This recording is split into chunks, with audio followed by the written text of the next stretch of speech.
Just Stop Oil got a taste of their own medicine when their celebratory banquet was derailed by counter-protesters who tied alarms to helium balloons. The divisive climate activism group had gathered to celebrate their achievements over plant-based food and music before they faced a disruptive protest similar to their own methods. It was the cunning idea of pranksters Josh and Archie. This is Michael, a Just Stop Oil protester. Except his name isn't Michael and he's not a real protester. He's a mole who has been undercover with Just Stop Oil for the past few weeks, helping Archie and I Just Stop Oil. We used their secret messaging group to make friends and discover exactly how they operated. We also want to fight against climate change, but we think what they're doing is actually not helping. OK, joining me now is Just Stop Oil protester Chloe Naldrett. Chloe, hello there. Thank you for joining me. So what do you think about this? The bite a bit, the catch a court, a taste of your own medicine.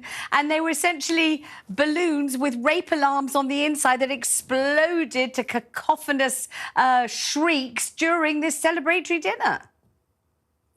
Yeah, thanks for having me on, Vanessa. I mean, you've got to admit that's a brilliant bit of disruptive action, incredibly effective. And you know, we've reached out to Josh and Archie on Twitter and said, you know, well done, and let's have a conversation. The reality is that, yes, it's annoying, the kind of disruptive action that we've been taking, but it's also necessary, unfortunately. And the climate crisis is extremely disruptive now. It's going to be extremely disruptive in the future. And it's not going away. We've seen that in news footage today of people carrying their children off of beaches in Greece as wildfires rage all around them. The reality is our world is no longer safe. So it's all very well complaining about the disruptive action that we're taking, but what's the alternative? I mean, you know, I did discuss this with our weather correspondent earlier, and of course it isn't an absolute given that the wildfires in Greece have got anything to do with climate change, because there have been wildfires in Greece for decades, if not longer, maybe for hundreds and hundreds of years. It's always got very, very hot in Greece, unbelievably. Some people say unbearably hot in the summer. The ground has always been dry and the foliage has always caught fire. It's not new. It's nothing new. Oh, well, let's be real, Vanessa. This is different to anything we've ever seen before. We've seen the hottest temperatures that the planet has ever experienced in like the 100,000 years that humanity has been thriving. It's never been hotter.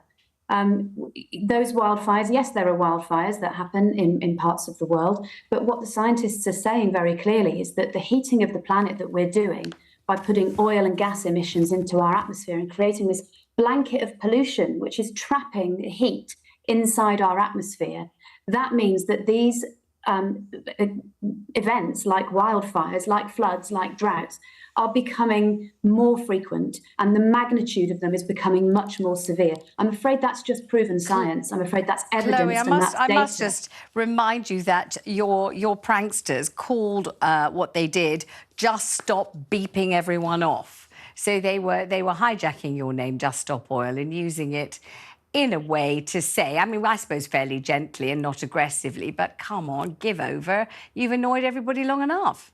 So what's really interesting, Vanessa, there is that I was just talking to you about the fact that temperatures have never been higher, and the fact that what you were just saying in respect of the conversation with your weather reporter, that actually what you were saying was not actually true. And you've just flipped the conversation back to a conversation about this group who are countering our actions. Well, that's because of their counter-protest that you were invited on the show this time, Chloe, though it's always a pleasure to have you. Thank you very much indeed for joining me.